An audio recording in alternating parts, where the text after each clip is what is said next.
שלום לכם. השבת בעזרת השם נקרא את פרשת ניצבים. חז"ל אומרים, לעולם פרשת ניצבים תחול לפני ראש השנה. הפרשה מתארת את בני ישראל שהם יעזבו את השם ויעבדו עבודה זרה. הקדוש ברוך הוא יעניש אותם ויכה אותם ויגלה את העם. כתוב כך בפרשה: וייחר אף השם בארץ ההיא להביא עליה את כל הכללה כתובה בספר הזה, ויתשם מעל אדמתם באף ובחימה ובקצב גדול, וישליכם אל ארץ אחרת כיום הזה. המילה וישליכם היא כתובה בלמד רבתי, למד גדולה. כידוע, האות למד היא בנויה מהאות וו ורש. וו ורש. ובזה חז"ל אולי מסמנים לנו שלפני שהקדוש ברוך הוא משליך את האדם ומעניש אותו, הוא נותן לו עוד איזשהו חבל הצלה. זה הוו. תתפוס בחבל הצלה. יש סיכוי שתנצל ברגע האחרון. אבל אם גם את חבל ההצלה אתה תפסיד, אז אתה באמת הושלכת. ומספר הרב מוטי פרוינליך, עליו השלום, סיפור מדהים כדי שימחיש לנו את העניין. הוא מספר שפעם אחת בליל שבת היה יהודי בעל חזות אירופאית שהתפלל בכותל. מי שלא התפלל בליל שבת בכותל הפסיד חוויה מדהימה. בסוף התפילה כולם רוקדים, ספרדים, אשכנזים, חילונים, דתיים, כולם ביחד, מעגלים, שבת שלום וכן הלאה. באותה שבת שהוא התפלל שם, אותו יהודי בעל חזות אירופאית, הוא צפה בחסידי נדבורנה, שהם רוקדים ככה ושמחים. ולחסידי נדבורנה, שזה ניגון מיוחד של שבת שלום, שהרבא מנדבורנה הוא חיבר אותו.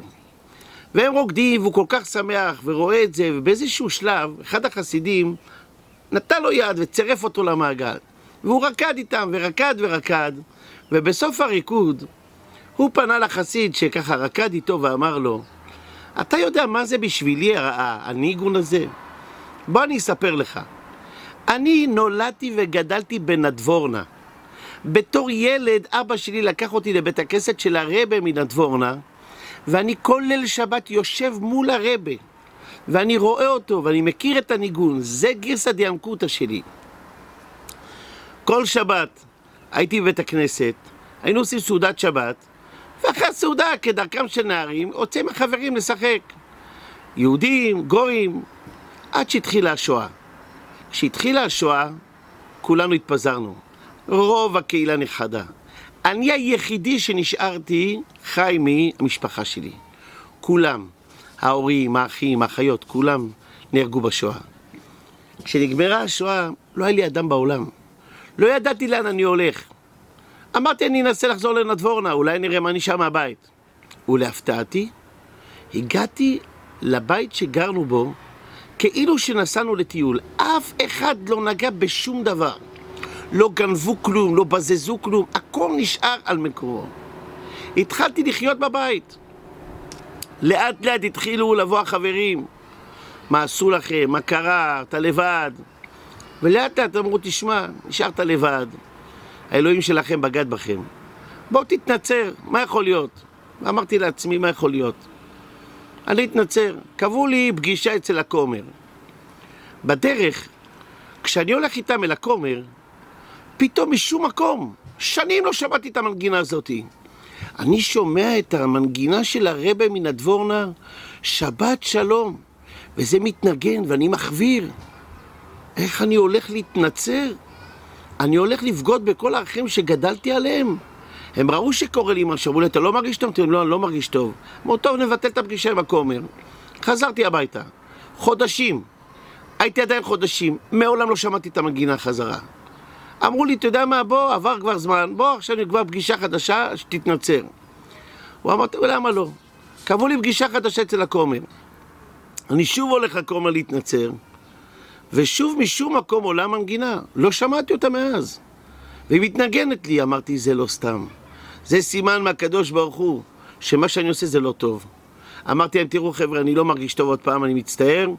ידעתי, הבנתי את הסימן. הלכתי, מכרתי את כל תכולת הבית, מכרתי את הבית והיגרתי לארצות הברית. בארצות הברית הכרתי אישה יהודייה, התחתנתי, הקמתי משפחה.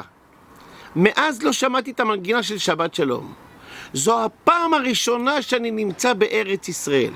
זו הפעם הראשונה שאני מגיע לכותל. פה עכשיו בליל שבת. ומה אני שומע?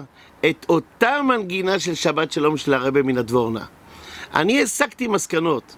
וישליכם, לפני שהקדוש ברוך הוא זורק את עם ישראל חלילה, בגלל שחטאו ועשו מה שצריך לעשות, נותן להם חבל הצלה. לכן וישליכם עם למד רבתי. כדאי לתפוס את החבל חלילה ולא להפסיד אותו. שבת שלום ומבורך.